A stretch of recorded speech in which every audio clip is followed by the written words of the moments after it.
राधा स्वामी दयाल की दया, राधा स्वामी सहाय, राधा स्वामी। प्यारी साध संगतियों, भाइयों बहनों, बच्चों, जितने भी आप सत्संग लाभ के लिए आए हो, शांति से बैठ के सत्संग लाभ उठाएं। खुशी की बात है जितना भी सत्संग लाभ मिल सके, चाहे वो कैसे भी मिले, आते वक्त या अपना कोई काम छोड़ के समय निकाल के आप आते हो तो सोचते हो कि हमें कोई नुकसान ना हो जाए, सोचते हो उसके बारे में, सत्संग में चलें या ना चलें। अच्छी बात है कि लगन तो इंसान को ऐसी होनी चाहिए कि लाख काम छोड़ के भी सत्संग, प्रभु की भक्ति और प्रभु के नाम का सिमरन और चिंतन करना चाहिए। क्यों? हर हाल में हमें उसका लाभ मिलता है, नुकसान कोई नहीं है। परंतु उससे ज़रूरी चीज़ दुनिया के नियम, उनकी मर्यादाएं, उनका अनुशासन और जिसके लिए हम काम करते हैं उस काम में हमें कमी नहीं आने देनी चाहिए। निश्चित रूप से सत्संग का तो लाभ होगा, लेकिन दुनियादारी के काम में जो नुकसान होगा, या सभी लोग सत्संगी नहीं होते, सभी लोग सत्संगी नहीं होते हैं, सबके विचार एक जैसे नहीं होते हैं। कई लोगों को तो सब सत्संग का नाम सुनते ही छींक आनी शुरू हो जाती हैं, उनके विचार और ख्यालात ही दूसरे होते हैं, क्योंकि दुनियादारों का रास्ता प्रभु भक्ति के रास्ते से बिल्कुल अलग है। तो ऐसा काम कोई ना किया करो कि जिसके कारण आपको कोई तकलीफ या परेशानी झेलनी पड़े, या आपको कोई नियम तोड़ के ऐसा काम करना पड़े। सबसे ज़रूरी चीज़ है कि हमारा किसी भी प्रकार से, किसी भी ढंग से कोई भी काम जो है उसमें नुकसान नहीं होना चाहिए, किसी को परेशानी नहीं होनी चाहिए, तो ही हमें सत्संग का लाभ मिलेगा। अगर हम इस तरह की बात करेंगे तो फिर लोग ताने देंगे कि तू सत्संग में गया था, तेरे साथ क्यों हुआ ऐसा? तेरे गुरु ने नहीं बचाया, तेरे नाम ने नहीं बचाया, तेरे राम ने नहीं बचाया। कहेंगे कि नहीं कहेंगे? लेकिन इस बात को कोई नहीं देखेगा कि इसने नियम को ताक पे रख दिया। सत्संग इंसान को अनुशासन में रहना सिखाता है, सही तरीके से जीवन जीने का तरीका बताता है, सभी बुराइयों को छोड़ना सिखाता है। तभी आप सत्संग का लाभ उठा सकते हो जब आप इन बुराइयों से दूर होगे। जब तक हमारे अंदर कमी व्याप्त है तो चाहे सत्संग आप रात दिन करो, रात दिन आप भक्ति का नाम लो, आपको कोई उससे लाभ होने वाला नहीं है, बल्कि कोई ना कोई परेशानी हो जाएगी। क्योंकि इतना पूर्ण रूप से भी हम उस नाम में नहीं लगे हैं कि वो नाम ही हमारा सब कुछ काम कर दे। क्योंकि ऐसी अनेकों कहानी, बातें आपको बताई भी जाती हैं, ग्रंथों में मिलती भी हैं कि कोई उस सत्संग के लिए या कोई नेक काम के लिए गया था, उसने उसका ये भला किया तो लगता तो ये था कि उसका नुकसान होगा, लेकिन उसको वो नुकसान नहीं हुआ, बल्कि उसके बदले में परमात्मा ने आके उसका काम कर दिया। औरों की बात तो छोड़िए, बात समय समय पर सत्संगों में कितनी बार कही जाती है कि सैन भगत का नाम लिया जाता है। एक राजा को कोढ़ था और सैन भगत सत्संग के इतने प्रेमी थे कि जब भी उनको सत्संग मिलता, कोई संतों की वाणी पढ़ता, गाता, अगर सुनाई भी दे जाता तो वो वहीं बैठ जाते और अपने सारे काम भूल जाते। भक्ति में इतना लीन था वो। तो क्या किया कि राजा को ऐसा रोग था कि रोजाना जाके सैन्य भगत उसकी मालिश करता था, और मालिश करने से राजा को चैन पड़ता था। लेकिन भक्तों की अजीब बात है कि उनका लक्ष्य जो होता है उसको नहीं भूलते। हाथों से राजा की सेवा करता रहता है, मन में उसका सुमरण चलता रहता है, सोचता रहता है वो संत दर्शन की बात, वो गुरु की महिमा, प्रभु की महिमा, उनकी वाणी कही हुई उनको सुनता है, मन मन में उनको विचार करता है, राजा की मालिश करता जाता है। नाम हर चीज को पवित्र करने वाला, सारे दुखों को पापों को हरने वाली चीज है। लेकिन उस नाम को कोई नाम की कमाई इतनी कर ले कि उसके अंदर नाम ही नाम रह जाए, उसकी दृष्टि में नाम हो, उसकी सोच में नाम हो, उसके ख्याल विचार, उसका जीवन ही नाममय हो जाए। तो भक्तों का तो वही होता है कि वो अभी कोई भी काम होता है वो कहते हैं मालिक करेगा। आप भी कह देते हो कि जो मौज, जो सतगुरु करेगा, जो मालिक करेगा। अरे करेगा ये बात सीख लिया आपने, वो मौज के अधीन भी तो रहना सीखो ना। मौज को मानते तो नहीं हो। अगर मौज को मान लिया तो फिर अपनी तरफ से अपनी सोच और अपना विचार बीच में मत रखा करो। फिर तो जो होता है उसको स्वीकार कर लिया करो। जब थोड़ा दुख आफत आके पड़ती है फिर तो कोसना शुरू कर देते हो, और जब खुशी होती है तो अपने आप मस्त मगन हो जाते हो। दोनों अवस्थाओं में, ना खुशी में न गमी में, इंसान ये सोचे कि उसको यही मान ले कि ये सब प्रभु की मौज है। खुशी है तो उसकी इच्छा, उसकी मौज से हुआ है, और अगर ये कोई तकलीफ हुई है ये भी उसी की देन है। तो दोनों अवस्थाओं में जो समभाव बरतता है तो हम मान लेंगे कि इसने नाम को समझ लिया, नाम को जान लिया। कहने का मतलब शरीर से काम करते जाते हो, मन में तुम्हारी लगन, तुम्हारा रूह वहीं लगी रहती है, लो तुम्हारी वहीं लगी रहती है। जिसको कबीर साहब कहते हैं ना, बैठे उठे खड़े उताने कहे कबीर हम उसी ठिकाने। कि हम बैठे उठे चलते फिरते खाते पीते हमारी जो लगन है वो उसी में लगी रहती है, प्रभु के नाम में लगी रहती है। काम शरीर से करते, जो शरीर अलग चीज है, रूह का काम अलग है। रूह अंदर से जुड़ी हुई है, शरीर के अंग बेशक काम करते जाओ, आपको पता भी नहीं लगेगा, काम करते रहोगे, लेकिन मन के अंदर जो ख्यालात उठते हैं वो आपके शुद्ध पवित्र और वो प्रभु में लगे होने चाहिए। वो लगन सच्ची और पक्की होनी चाहिए आपकी।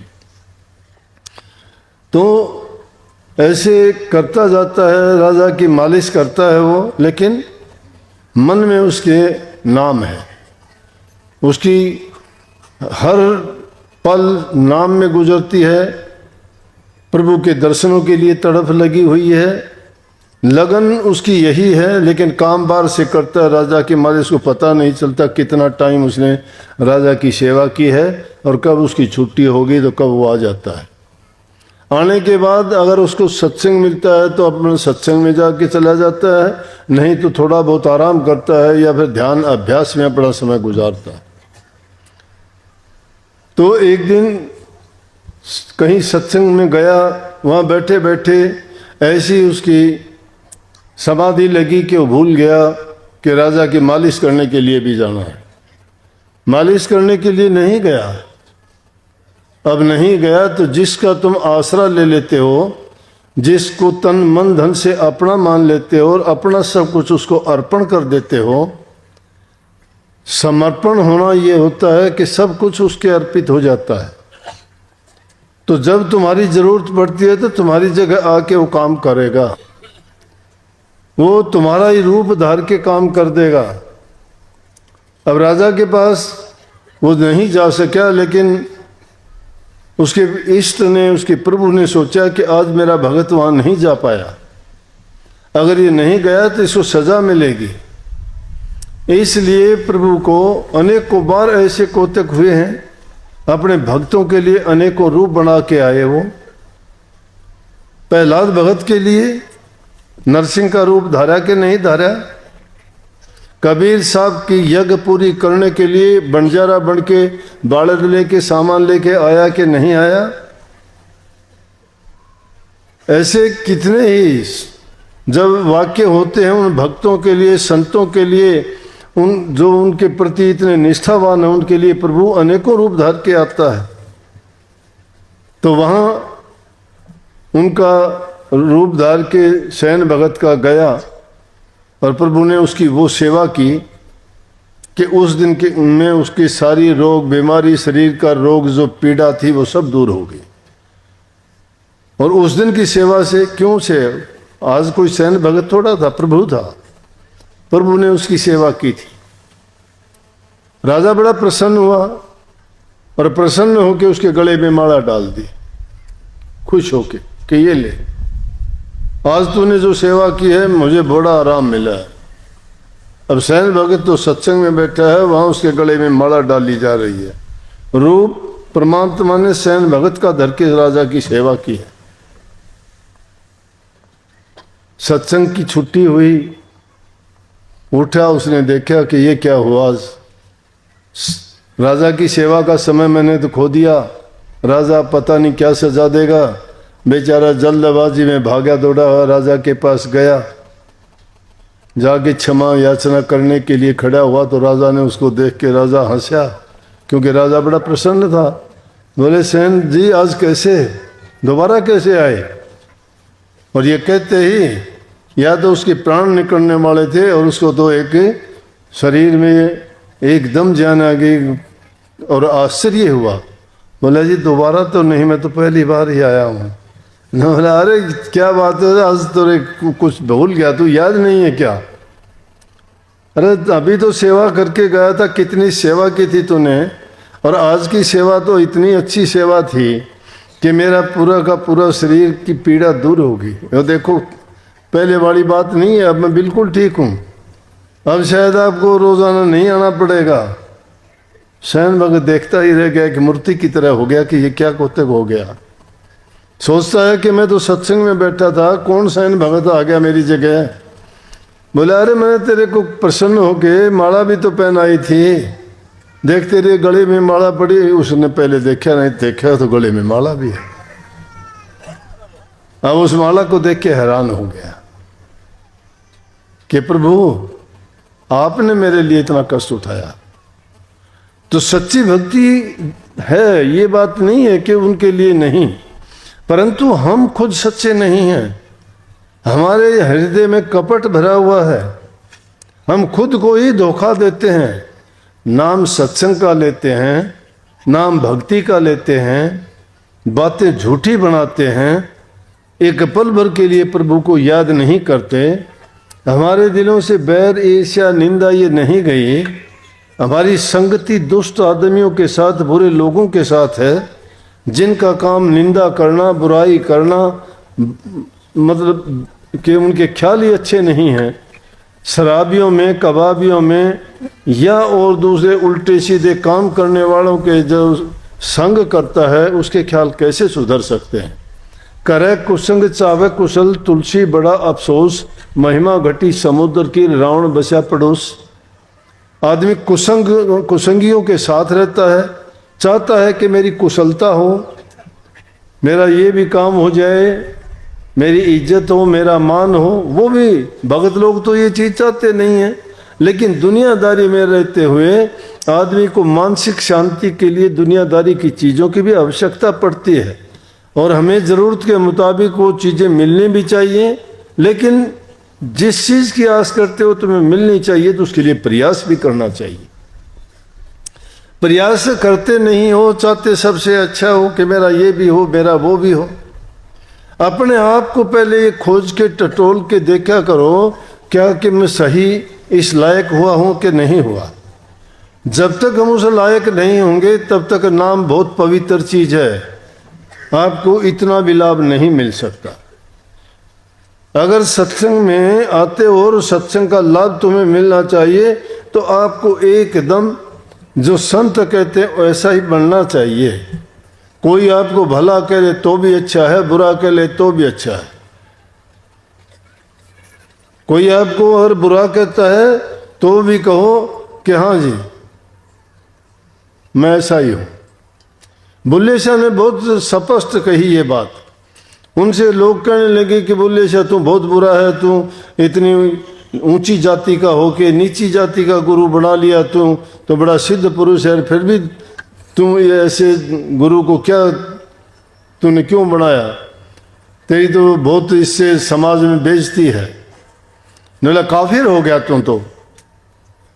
कहने लगा कि मैं आशिक हूं परमात्मा का और उसका आशिक हूं, मुझे परवाह नहीं है किसी की भी। और कही है कि बुल्ला आशिक रब दाल मलामत होवे लाख, दुनिया काफिर काफिर आखिरी तू आहो भाग। कहता है बुल्ले शाह दुनिया तुझे बुरा कहती है कहने दे, तू आशिक खुदा का है ना, दुनियादारों का तो नहीं है। और ये दुनियादारों के लोग जो अज्ञानी हैं, जिनमें समझ नहीं है, वो तुझे काफिर कहते हैं, तू उनकी हाँ में हाँ भर लेना, कह दे हाँ भाई काफिर हूँ, पीछा छूट जाएगा। अगर तू कहेगा ना नहीं हूँ तो और ज़्यादा कहेंगे, तू और ज़्यादा कहेगा तो उससे बात बिगड़ेगी। इसलिए उस बात को ख़त्म करने के लिए जो कहते हैं उनको खुश करने के लिए कह दे कि हाँ मैं काफिर हूँ, ख़त्म हुई बात। हमारे भगत लोगों के इज्जत सम्मान और उनकी बुराई कुछ नहीं होती। उन चीज़ों से जब तक वो बरी नहीं हो जाता, जब तक उन चीज़ों से ऊपर नहीं उठ जाता, जब उठने का तभी होगा आप शिथिल हो जाओगे। जल अगर गंदा है तो उसको अगर तुम हिलाओगे या उसको उसी टाइम उसको कोई क्रिया करोगे तो उसकी गंध नहीं जमेगा, उसका हिलता ही रहेगा। लेकिन उसको कुछ समय के लिए रख दो, गंदगी सब नीचे बैठ जाएगी, साफ पानी ऊपर आ जाएगा। इसी प्रकार से शिथिलता का जीवन है ये। शिथिल जब हो जाओगे, नाम में जब हो जाओगे, तो आप सोचना कि हाँ हमें सत्संग का लाभ मिला है। अब संगति की बात देखो, संगति अच्छे लोगों की करते हो, महापुरुषों की करते हो, सत्संग में जाते हो।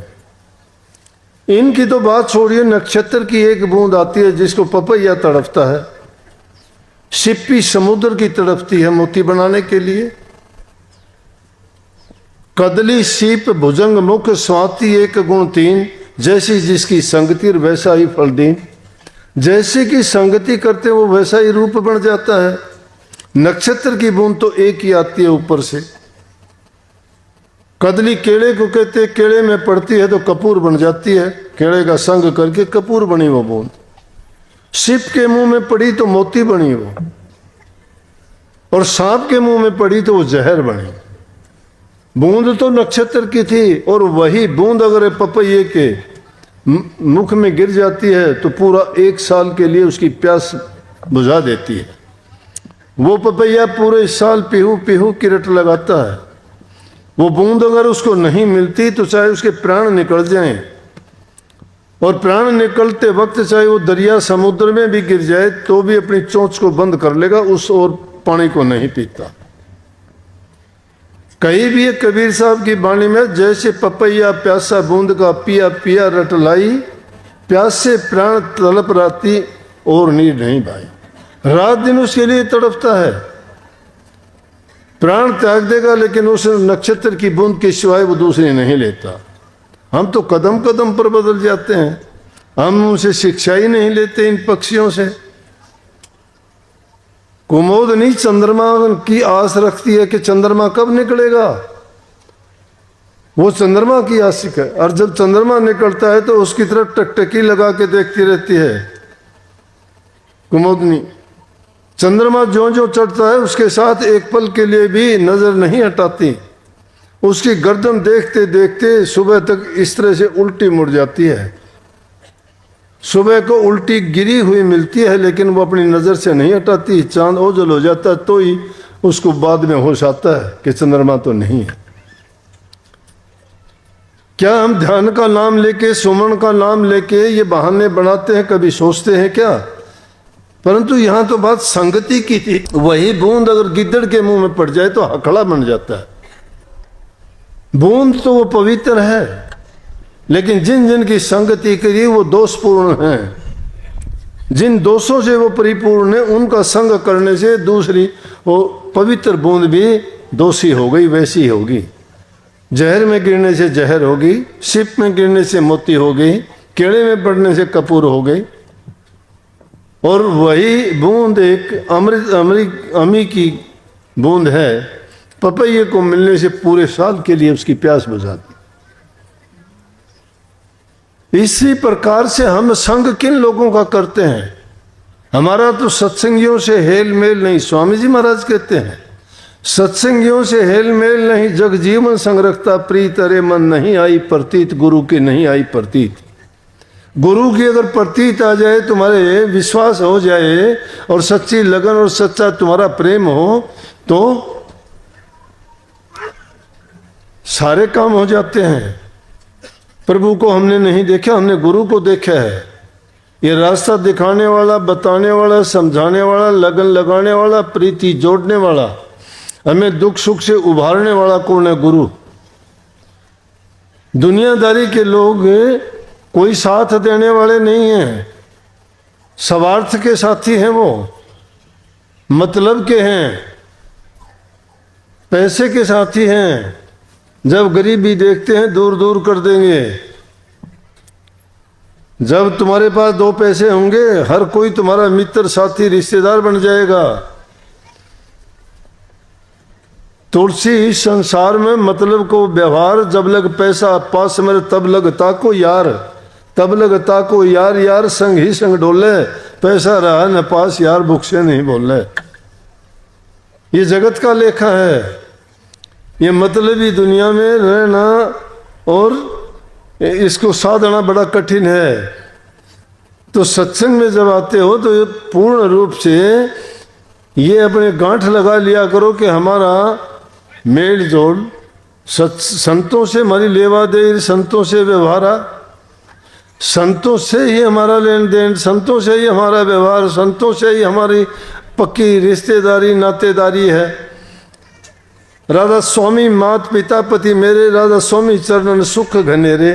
राधा स्वामी बिना कोई नहीं बाचे, राधा स्वामी है गुरु सतगुरु साचे। राधा स्वामी दया करे जिस जन पे सोई बचे, शब्द धुन सुन के। वही हमारे सब कुछ है, माता पिता पति पत्नी जो भी हैं। जब जिसको सबको मान लिया, सब कुछ करते हैं, तो उनकी संगति करनी चाहिए। दोस्तों की संगति करके भलाई नहीं हो सकती। नाम सत्संगी होता है, संतों के पास तो मन नहीं लगता। देखने से भी आपके मन में नफरत आती है। हाँ मतलब तो हो तो गधे को भी बाप बना लेगा दुनियादारी का आदमी, उसके पांव पूजेगा। 2 पैसे के पेट भरने के रोजगार के लिए तुम हाकिमों के आगे गिड़गिड़ाते हो, उनके आगे हाँ जी करते डोलते हो, और संतों के आगे मुंह बांका करके निकलते हो। उनके सामने आने की हिम्मत नहीं होती।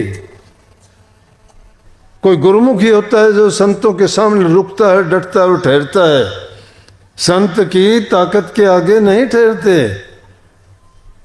जो ही कुछ थोड़ा बहुत तुम्हारे भजन का, सत्संगी का अंश होगा, उसी टाइम काल तुम्हें घेर लेगा। किसी न किसी लालच में तुम्हें लोभ में ऐसा डाल देगा कि नहीं बच पाओगे। सदियों से सुनते आए हो, शास्त्रों में हमारे 5 दुश्मन बताते हैं, वो घेर लेते हैं आपको। काम है, क्रोध है, लोभ है, मोह है, अहंकार है। ये 5 चीज ऐसी हैं कि इस जीव को कौन से चक्कर में डाल ही देंगे। किसी को काम के बस में डाल देंगे, किसी को क्रोध में, किसी को लोभ में, किसी को लालच में। उनको इतना स्वार्थी बना देंगे, अपने लालच के सिवाय उनको कुछ नजर नहीं आएगा। दुनियादारी में लोग अपने मतलब के लिए घूमते हैं। कलयुग का पैरा है, इसीलिए कलयुग को बुरा बता दिया है। लेकिन इस कलयुग में, चाहे कलयुग हो चाहे सतयुग हो, प्रभु का नाम तो हमेशा सत्य है। वो तो सत्य है, सत्य ही रहेगा। जब उस सत्य के रास्ते पर आप चल पड़े हो तो फिर आप में वो बुराइयां क्यों पनपती हैं? इसका मतलब है आपने मन से उनको माना नहीं है। नानक साहब भी कहते हैं, चलते फिरते सोवत जागत उठत नाम कह नानक सिद्ध भय तिसके काम, जो उठते बैठते सोते जागते उस नाम का चिंतन करता है, सुमरण करता है, उसके तो सारे काम सिद्ध होते हैं। लेकिन हमारी चिंता क्यों नहीं करती?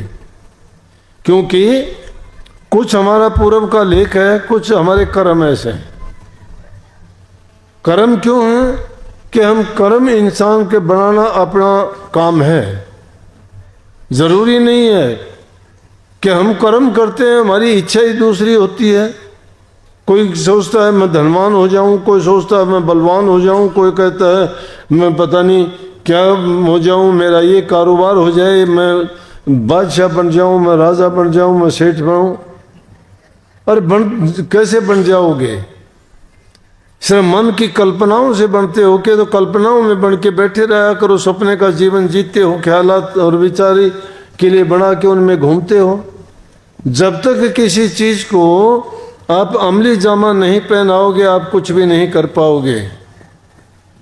जीवन बड़ा पवित्र उत्तम है, एक एक पल की बड़ी कीमत है, सांस सांस की कीमत है। पूछ के देखो जो लोग गए जिनके पास धन की कमी नहीं थी, दौलत की कमी नहीं थी, लंबे चौड़े बड़े परिवार थे, 1 लाख पूत 1.25 लाख नाती, रावण घर दिया ना बाती। रावण जैसे के 1 लाख पूत और 1.25 लाख नाती थे, लेकिन उसके दिया जलाने वाला तक नहीं रहा घर में। क्यों नहीं रहा? बुराइयों के कारण। इतनी सिद्धियां शक्ति होने के बाद भी उसकी क्यों हालत हुई? उसको बुराइयों ने घेर लिया और वो ऐसा काम कर बैठा कि जिसके कारण उसकी सजा में उनका पूरा खानदान, पूरा वंश और पूरी राक्षस जाति ही खत्म हो गए। अगर वो ऐसा नहीं करता तो रावण को कोई छूने वाला भी नहीं था, देवताओं की भी हिम्मत नहीं थी। इंसान गिरता कब है? जब वो बुराइयों में गिर जाता है। बुराइयां उसके चारों तरफ घूमती रहती हैं, घेरे रहती हैं, परंतु कोई बिरला होता है जो संतों के संग में जाके अपने उन बुराइयों को निकाल देता है और अच्छे गुणों को अपना लेता है। लेकिन फिर भी संग और साथ उसका अच्छा नहीं होगा, उसको फिर गिरा देंगे। आदमी सोच के तो पहले कुछ आता है, लेकिन बाद में कुछ का कुछ हो जाता है। क्यों हो जाता है कि जब आता है तो उसको अच्छा लगता है और बाद में उसकी अपेक्षाएं बढ़ जाती हैं। जब आप किसी चीज़ की अपेक्षाएं करने लग जाओगे, मेरा ये हो जाए, मेरा वो हो जाए, मैं ये कर दूं, मैं वो कर दूं, वो इंसान गिर जाएगा। मैं ये कर दूं, मैं वो कर दूं, मैं कुछ नहीं होगा। तुम ये कहो जो मालिक करेगा वो करेगा, हम उसके निमित्त होके मेहनत करना हमारा फर्ज है, हम मेहनत करेंगे। मालिक आपकी कृपा दृष्टि चाहिए, आपकी दया चाहिए कि मैं अपने नेक नीति से ना गिरूं, मेरे से कोई बुरा काम ना हो, और आपकी कृपा के बिना मैं सही रास्ते पे नहीं रह सकता, नहीं रह सकता। क्योंकि काल की शक्ति हमें घेरे रहती है और जब भी उसका दाव चलता है वो हमें गिरा देता है। परंतु हमें सबको जो नाम मिला है वो नाम में वो ताकत है, नाम में वो ताकत है कि जो चाहोगे वो मिलेगा। परंतु उस नाम की कमाई हम करते नहीं हैं। और उसके 3 ही तरीके हैं, सुमरण करना है, ध्यान करना है और शब्द का सुनना है। उसको भजन करना कहते हैं। 3 चीज संत मत ने इस जीव के निमित्त बहुत साधारण, जिसमें कोई भी चीज नई नहीं अपनानी। सिर्फ ये है कि अगर हम में कोई ये बुराइयां हैं, ये बुराइयां छोड़ के अपने मन को हम अगर नाम की कमाई नहीं भी कर सकते तो कम से कम इतना ज़रूर होना चाहिए कि हमें शरीर से दूसरों की सेवा करनी चाहिए, मन से प्रभु के नाम का चिंतन और सुमरण करना चाहिए, और जबान से अच्छा बोलना चाहिए, मीठा बोलना चाहिए। ऐसे वचन नहीं बोलने चाहिए कि किसी को पीड़ा दें। मन, वचन और कर्म 3 प्रकार से ही हम कर्म करते हैं। उन तीनों चीज़ों को साधने की जरूरत है। शरीर को लगाओ, नेक कामों में लगाओ, बूढ़े बुजुर्ग को, दीन गरीब को, दुखी को, असहाय को देखते हो सहायता करो। सब जीवों पर दया करो। किसी की निंदा करना, बुराई करना, किसी के बारे में बुरा भला बोलना, उसके क्या मिलेगा? जब भी किसी को बुरा भला भी बोलते हो, जबान से गंदा मंदा बोलते हो, तुम्हारे दिल में भी तो वो बुराई पहले ही पनप जाती है। तुम्हारे हृदय में जो चीज़ है वही तो बाहर आएगी। अंदर से जब तक साफ नहीं हो जाते तो बाहर से सफाई क्या करेगी? और जब तक बाहर से साफ नहीं हो तो अंदर की सफाई की ओर कैसे चलोगे? तो इसलिए ये जो चीज़ है, ये कूड़ा करकट है, ये कचरा है, ये हमारे दिलो दिमाग में, हमारे अंदर में भरा हुआ है। उस कचरे को जब तक बाहर नहीं निकालते तब तक ये सड़ान, ये बदबू अंदर से निकलती रहेगी। वो जबान के द्वारा, ईर्ष्या के द्वारा, नफरत के द्वारा वो बाहर आती रहेगी। लेकिन जब वो कचरा बाहर हो जाएगा तो हमारी जबान भी पवित्र होगी, हमारे ख्याल भी पवित्र ऊंचे होंगे, हमारे दिल में प्रेम होगा दूसरों के प्रति, उनकी हम दया भी होगी, उनकी सहायता करेंगे, उनसे प्यार करेंगे। और जब ये दया, प्रेम, दूसरे की सहायता, मदद करना जिसमें आ जाए तो सोचना कि अब ये भक्ति करने के लायक भी हो गया है।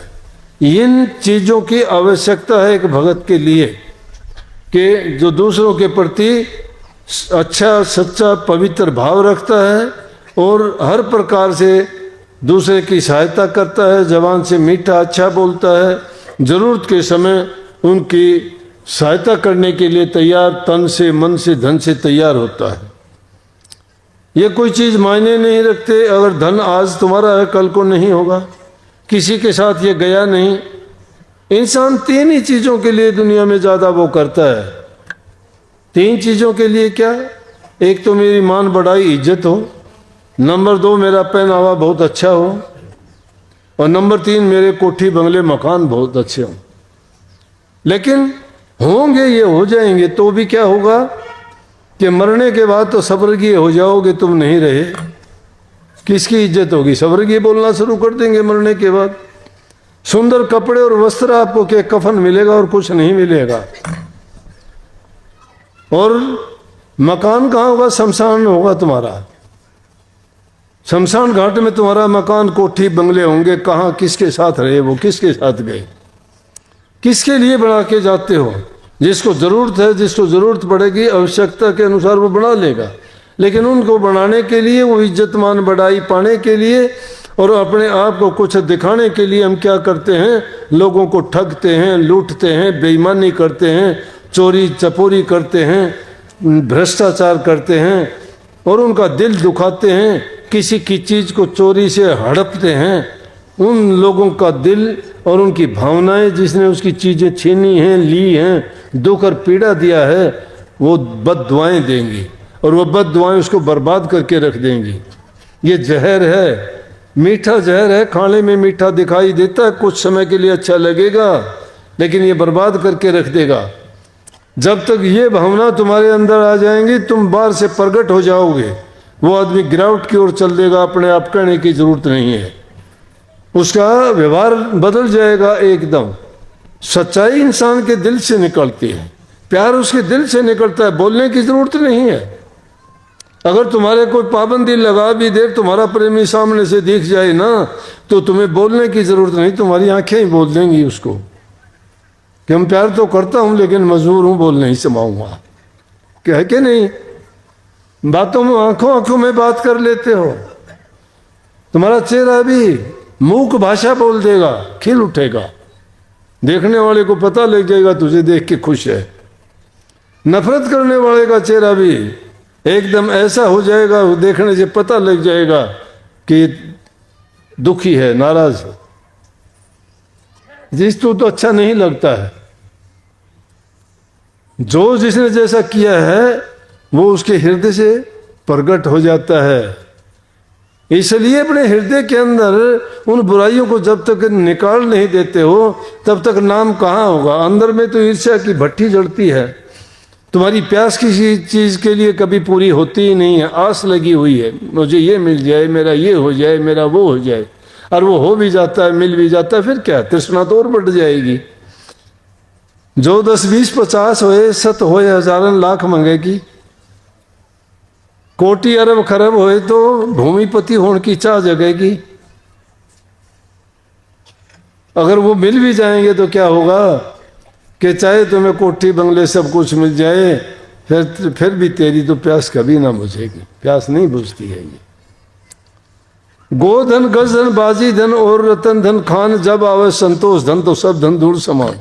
संतोष आना चाहिए। संतोषी इंसान सदा सुखी रहता है, और ये गुण नाम में है, ये गुण भक्ति में है।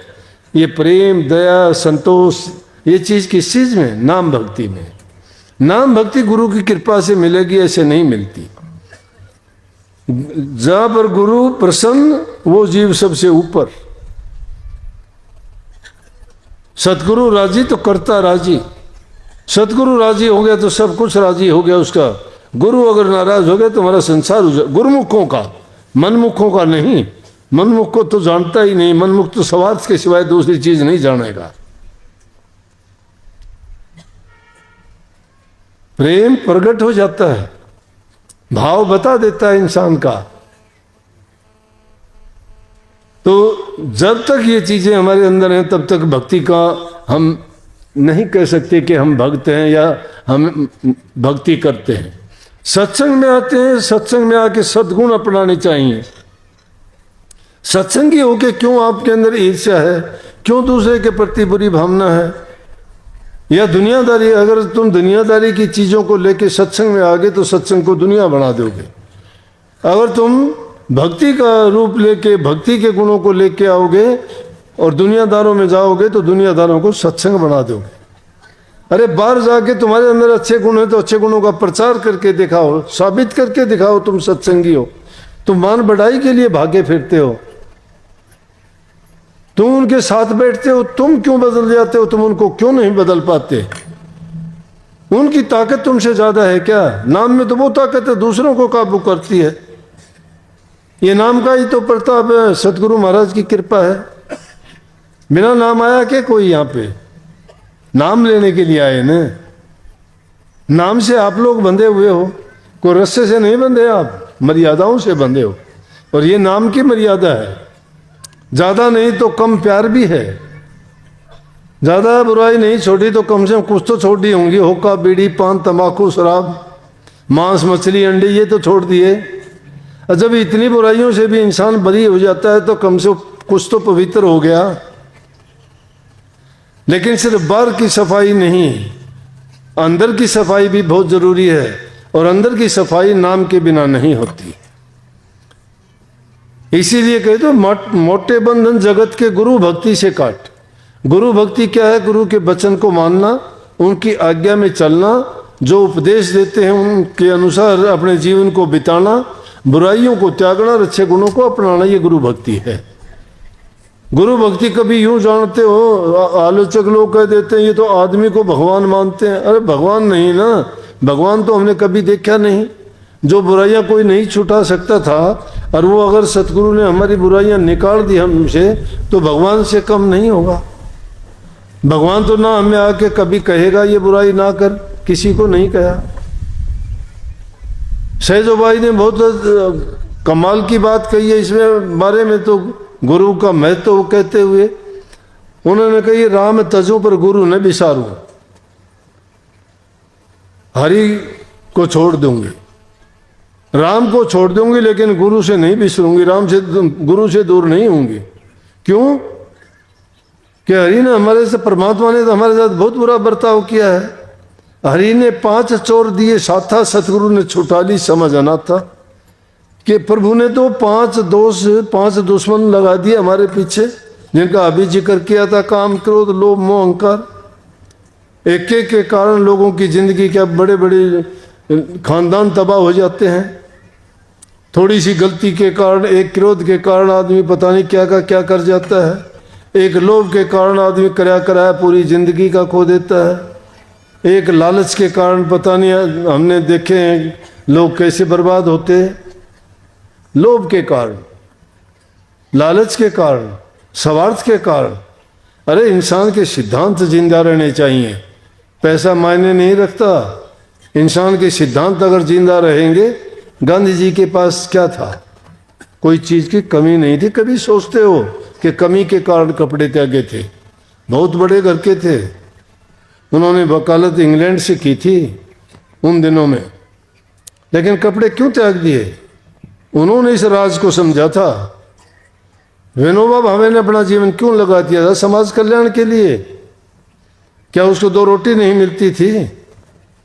दादू पलटू कबीर नानक ने क्यों अपने जीवन को लगा दिया? वो भी ऐसा आराम कर सकते थे।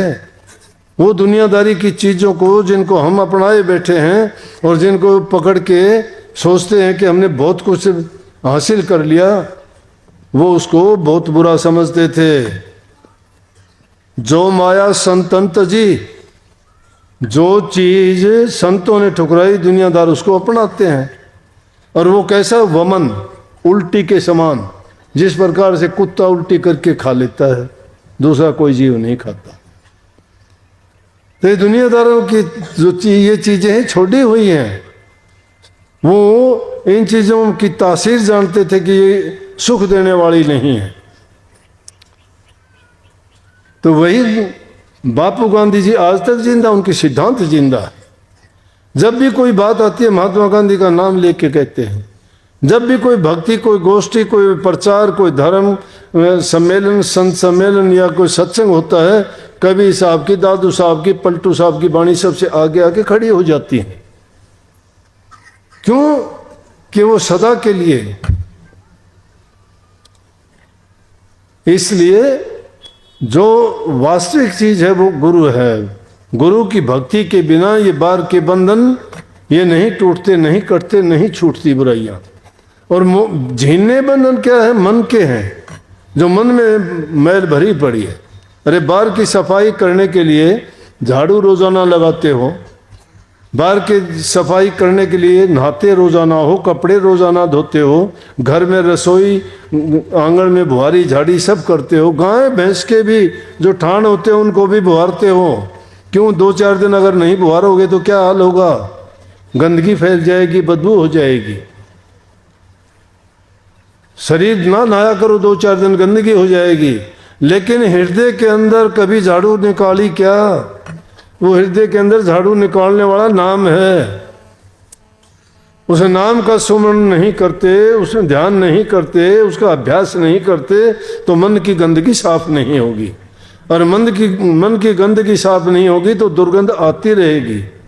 इसलिए उस दुर्गंध को, उस गंदगी को और उस कचरे को निकालने के लिए जो गुरु ने हमें नाम की दीक्षा दी, उस नाम का सुमरण किया करो। हर चीज के लिए तुम टाइम लगा लेते हो, खाने के लिए, नहाने के लिए, सोने के लिए और दूसरी दुनियादारी के खेल तमाशे देखने के लिए। लेकिन प्रभु की भक्ति के लिए जो तो हमारे काम आने वाली चीज है, जो हमारे जीवन को संवारने वाली चीज है, जो हमें इस काल जेल से छुटाने वाली है, जो हमें जन्म मरण से छुटकारा देगी, सदा के लिए अमरत्व देगी, वो किस चीज से मिलेगी उसके लिए प्रयास नहीं करते। लाख काम छोड़ के भी आदमी को प्रभु की भक्ति करनी चाहिए। उस प्रभु का एहसान मानना चाहिए कि जिसने हमें सुंदर शरीर दिया, इतना जीने का अवसर दिया। नहीं तो सिकंदर जैसे जब मरने लगे तो एक पल मांगी थी उन्होंने कि 1 मिनट का समय मिल जाए, मैं मेरी माँ से मिल लूँ, मेरे गुरु से मिल लूँ। कहने लगे कि पल का भी नहीं मिलेगा। बोला कि पूरा खजाना दे दूंगा सारी दुनिया से जो लूट के लाया।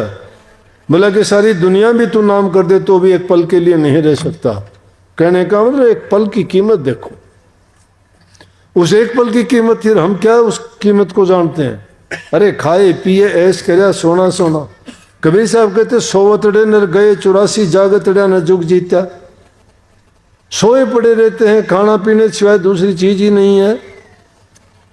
अरे यूं तो बकरे को जो से ईद के लिए पाल पोस के बोटा ताज़ा करते हैं, हम क्या करते हैं? और शरीर में चीज़ें डाल डाल के इसको रोज़ाना इसकी पूजा करते हैं। ये खा लूँ, वो कर लूँ, ये पी लूँ, ऐसा कर लूँ, वो करूँ। शरीर को सजाते हो, मन को नहीं सजाते। मन को सजाए बिना शरीर के सजाने का क्या है? क्या काम आएगा ये शरीर? कबीर साहब, कबीर काया खोटी, कभी माड़ी कभी मोटी। मोटा होगा तो थोड़ी राख ज़्यादा बन जाएगी, कमज़ोर होगा तो कम बन जाएगी। बननी राख ही है। वो दिन दूर नहीं नेड़े है जिसको दूर समझे बैठे हो। जिंदगी का आखिरी कटु सत्य मृत्यु है, आएगी, वो सबको आएगी, नहीं बचोगे। लेकिन भूले बैठे हो, सुनना नहीं चाहते उस मौत को। कहते हो ना ना वो जिक्र ना करो और बात करो। और बात क्या करोगे? हम बात बताते हैं अमर होने की, अमर बनाते हैं, मौत से डराते नहीं। हम मौत को डराते हैं।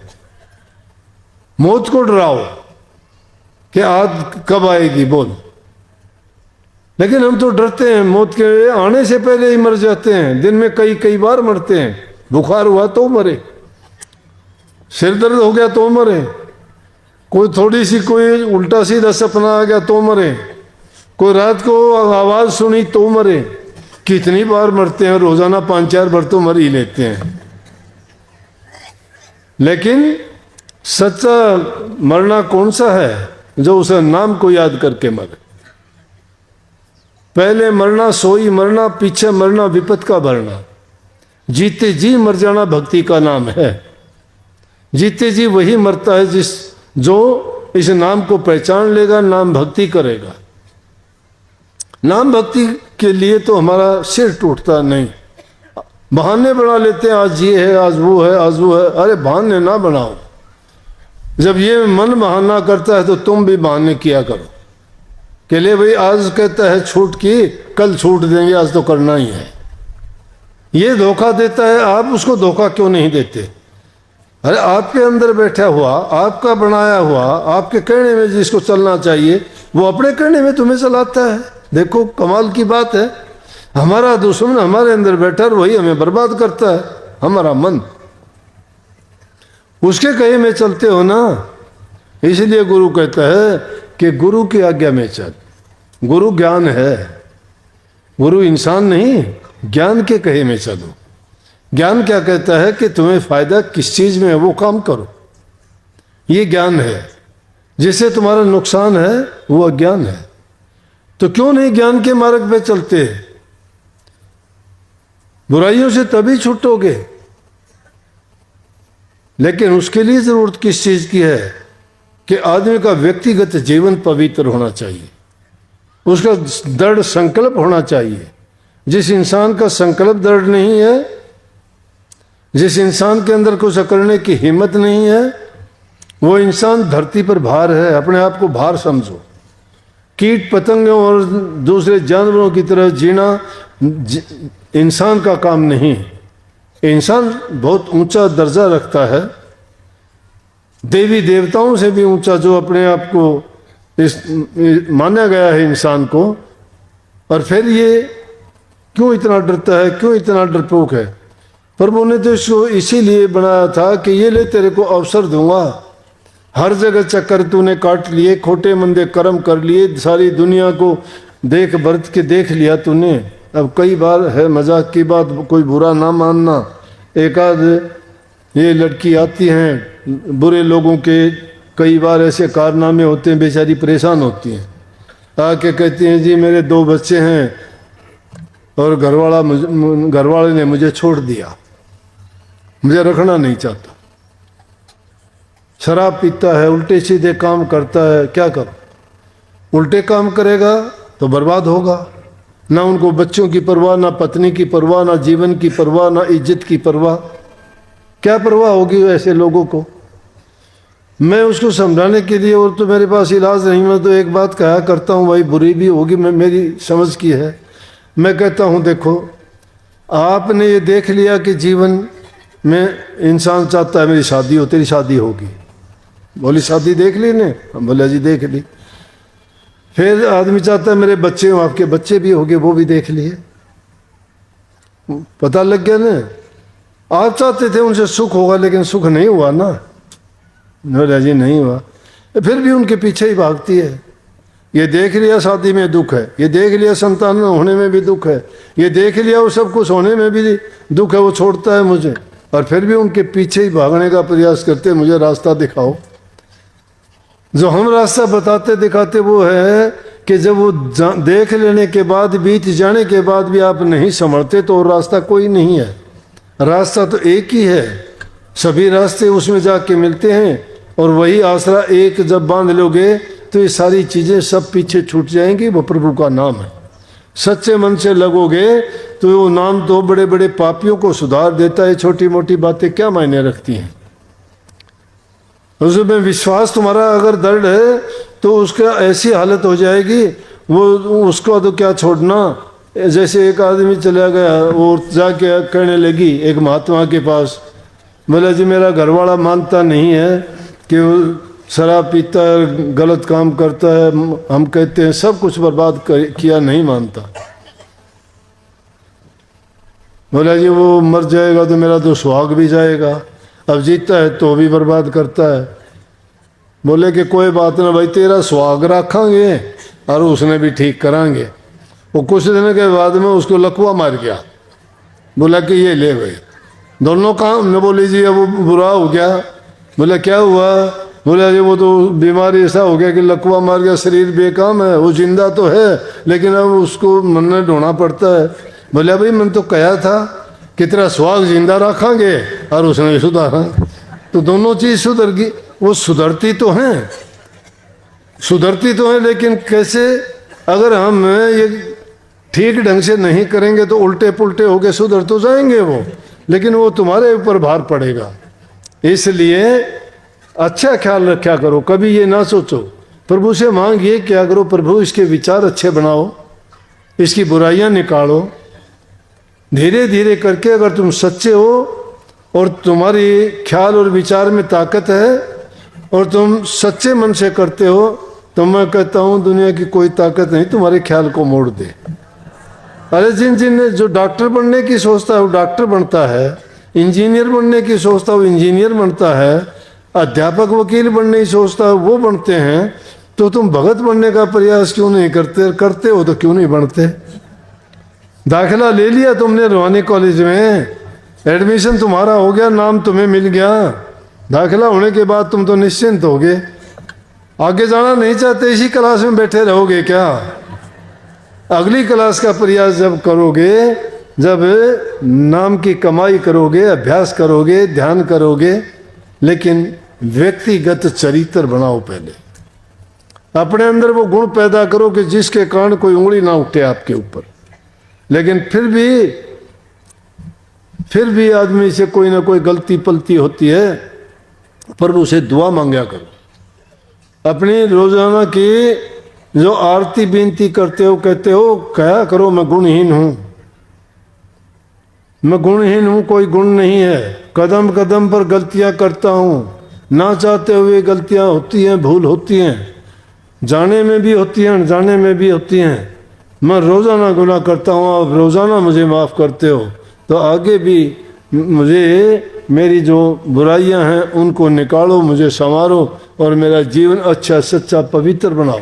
जो तुम नाम का सुमरण नहीं करते तो इतनी दुआ तो रोजाना मांग लिया करो। कम से कम एकांत में बैठ के प्रभु के सामने साक्षात समझा करो कि मेरे सामने बैठे हुए हैं।